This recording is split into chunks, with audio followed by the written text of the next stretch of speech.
Hello friends, मेरा नाम है राहुल और आज हम बात करेंगे भारतीय संविधान के बारे में कि भारतीय संविधान क्या है, हमारे देश को संविधान की क्यों आवश्यकता पड़ी, इसको किसने बनाया और इसकी खूबियां क्या थी। तो शुरू करते हैं। भारतीय संविधान प्रशासनिक प्रावधानों का एक दस्तावेज है। इस दस्तावेज में लिखा हर एक शब्द हमारी सरकार का मूल संरचना को निर्धारित करता है। प्रत्येक सरकार संविधान के अनुसार कार्य करती है। सरकार के अधिकार, गतिविधि, उसकी कार्यशैली, उसकी बनावट, सरकार को क्या करना है क्या नहीं करना है, यह सब संविधान में परिभाषित है। और कह सकते हैं कि भारतीय संविधान एक नियमों से भरी किताब है। यह नियम सरकार के मुख्य अंग विधायिका, कार्यपालिका और न्यायपालिका की बनावट और कार्य प्रणाली को निर्धारित करते हैं। भारत 1947 को आजाद तो हो गया, लेकिन इतने बड़े देश को कंट्रोल करना मुश्किल था, क्योंकि भारत में अनेक धार्मिक निष्ठाएं हैं। इसमें कुछ हिंदू हैं, कुछ मुसलमान हैं, कुछ क्रिश्चियन हैं और कुछ ऐसे भी हैं जो किसी धर्म को नहीं मानते।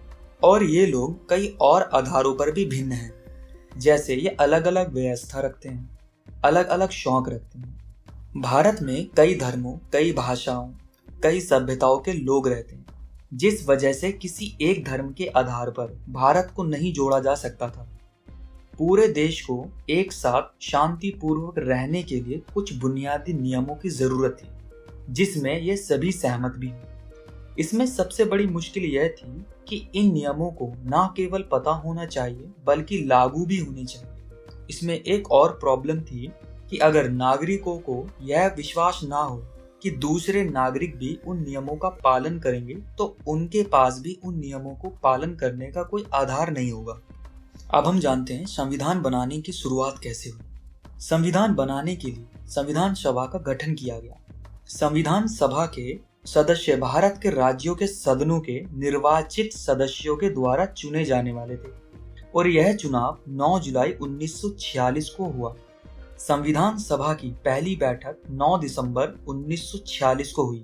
डॉक्टर भीमराव अंबेडकर, जवाहरलाल नेहरू, डॉक्टर राजेंद्र प्रसाद, सरदार वल्लभ भाई पटेल, मौलाना अब्दुल कलाम आजाद आदि इस सभा के प्रमुख सदस्य थे। बाद में यही संविधान सभा 2 हिस्सों में बट गई जब पाकिस्तान अलग हुआ।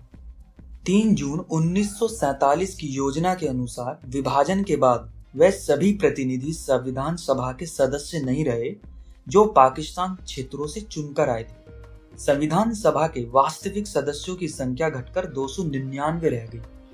भारतीय संविधान को बनाने के लिए भीमराव अंबेडकर जी ने प्रभावशाली भूमिका निभाई। उन्हें ड्राफ्टिंग कमेटी का एक अध्यक्ष नियुक्त किया गया था, क्योंकि उस समय उनके जितना पढ़ा लिखा पूरे भारत में कोई नहीं था। उन्होंने पॉलिटिकल साइंस और इकोनॉमिक्स में पीएचडी भी कर रखी थी और लगभग सभी धर्मों की तुलनात्मक रूप से पढ़ाई भी कर रखी।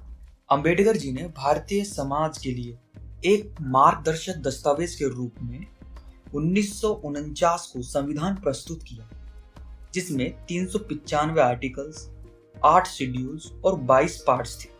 26 नवंबर 1949 को कुल 284 सदस्य उपस्थित थे। उन्होंने ही अंतिम रूप से पारित संविधान पर अपने हस्ताक्षर किए। अब हम जानते हैं भारतीय संविधान की कुछ खूबियों के बारे में। भारत एक लोकतांत्रिक देश है। विश्व के सर्वाधिक सफल संविधान भारत, दक्षिण अफ्रीका और अमेरिका के हैं, क्योंकि इन्हें एक सफल आंदोलन के बाद बनाया गया। जब संविधान बनकर तैयार हो गया तो इसके नियमों को न केवल नागरिकों को पता होना चाहिए बल्कि लागू भी होने चाहिए। लेकिन अगर नागरिकों को यह विश्वास ना हो कि दूसरे नागरिक भी उन नियमों का पालन करेंगे, तो उनके पास भी उन नियमों का पालन करने का कोई आधार नहीं होगा। लेकिन जब संविधान को लागू किया गया तो कहा गया कि इस संविधान के नियमों को न्यायालय में भी लागू किया जाएगा, जिससे सभी को यह विश्वास हो गया कि सभी इसका पालन करेंगे, क्योंकि ऐसा ना करने पर उन्हें दंड भी दिया जाएगा। संविधान का पहला काम यही है कि वह एक बुनियादी नियमों का एक ऐसा समूह उपलब्ध कराए जिसमें समाज के सदस्यों में एक तालमेल और विश्वास बना रहे। संविधान का दूसरा काम यह स्पष्ट करना है कि समाज में निर्णय लेने की शक्ति किसके पास होगी। संविधान यह भी तय करता है कि सरकार कैसे निर्मित होगी और सरकार की शक्तियों पर भी सीमा संविधान ही लगाता है। भारतीय संविधान इस तरीके से बनाया गया है कि सरकार द्वारा नागरिकों पर लागू किए जाने वाले कानूनों पर कुछ सीमाएं लगाए। ये सीमाएं इस रूप में मौलिक होती हैं कि सरकार कभी इसका उल्लंघन नहीं कर सकती। भारतीय संविधान का चौथा काम यह है कि वह सरकार को ऐसी क्षमता प्रदान करे जिससे वह जनता की आकांक्षाओं को पूरा कर सके और एक न्यायपूर्ण समाज की स्थापना के लिए उचित परिस्थितियों का निर्माण कर सके।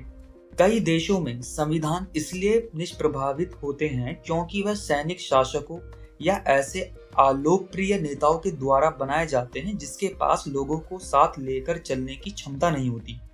उदाहरण के लिए, जिस संविधान में बहुसंख्यकों को समाज के अल्पसंख्यक समूह को उत्पीड़न करने की अनुमति दी गई हो, वहां अल्पसंख्यकों के पास कोई कारण नहीं होगा कि वह संविधान के प्रावधानों का आदर करे।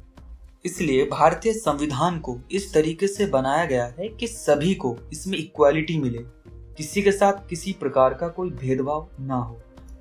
अब हम जानते हैं भारतीय संविधान की रूपरेखा के बारे में। किसी भी संविधान को जनता नहीं बल्कि एक छोटा समूह ही नष्ट कर सकता है, क्योंकि वह अपनी शक्तियां बढ़ाना चाहता है। लेकिन भारतीय संविधान को इस तरीके से निर्मित किया गया है कि कोई इसका गलत उपयोग ना कर सके। भारतीय संविधान में शक्तियों को इस प्रकार से बांटा गया है कि जिससे कोई एक समूह संविधान को नष्ट ना कर सके। भारतीय संविधान को बी आर अम्बेडकर जी ने इस प्रकार ड्राफ्ट किया है कि किसी एक संस्था को सारी शक्तियों पर एकाधिकार ना हो। ऐसा करने के लिए शक्तियों को कई संस्थाओं में बांट दिया गया। इसलिए भारतीय संविधान शक्ति को एक समान धरातल पर विधायिका, कार्यपालिका और न्यायपालिका जैसी संस्थाओं और स्वतंत्र संवैधानिक निकाय जैसे निर्वाचन आयोग आदि में बांट देता है। इससे यह सुनिश्चित हो जाता है कि यदि कोई एक संस्था संविधान को नष्ट करना चाहे तो अन्य दूसरी संस्था उसके आक्रमण को नियंत्रित कर लेगी। अवरोध और संतुलन के कुशल प्रयोग ने भारतीय संविधान की सफलता सुनिश्चित की है। भारतीय संविधान को बनाने में इस बात का खास ध्यान रखा गया है कि वह ना तो ज्यादा कठोर हो और ना ही ज्यादा लचीला, क्योंकि ज्यादा कठोर संविधान परिवर्तन के दबाव में नष्ट हो जाते हैं और यदि संविधान अत्यधिक लचीला हो तो वह समाज को सुरक्षा और पहचान नहीं दे सकता। ऐसे ही भारतीय संविधान को बनाने में 2 साल 11 महीने और 18 दिन नहीं लगे। इस संविधान में हर बारीकी का ध्यान रखा गया और इतने बड़े देश का संविधान लिखना आसान नहीं था, जिसमें कई धर्म, सभ्यताएं और जाति के लोग रहते हैं। संविधान तैयार होने के बाद कॉन्स्टिट्यूशन असेंबली ने 26 नवंबर 1949 को संविधान अपना लिया, जो 26 जनवरी 1950 को लागू कर दिया गया। तो दोस्तों, ये थी कुछ बातें भारतीय संविधान से जुड़ी। मुझे आशा है कि आपको ये बातें अच्छी लगी होंगी संविधान से जुड़ी। अगर इसमें कोई गलती हो तो कृपया मुझे माफ़ कीजिएगा। आज के लिए इतना है।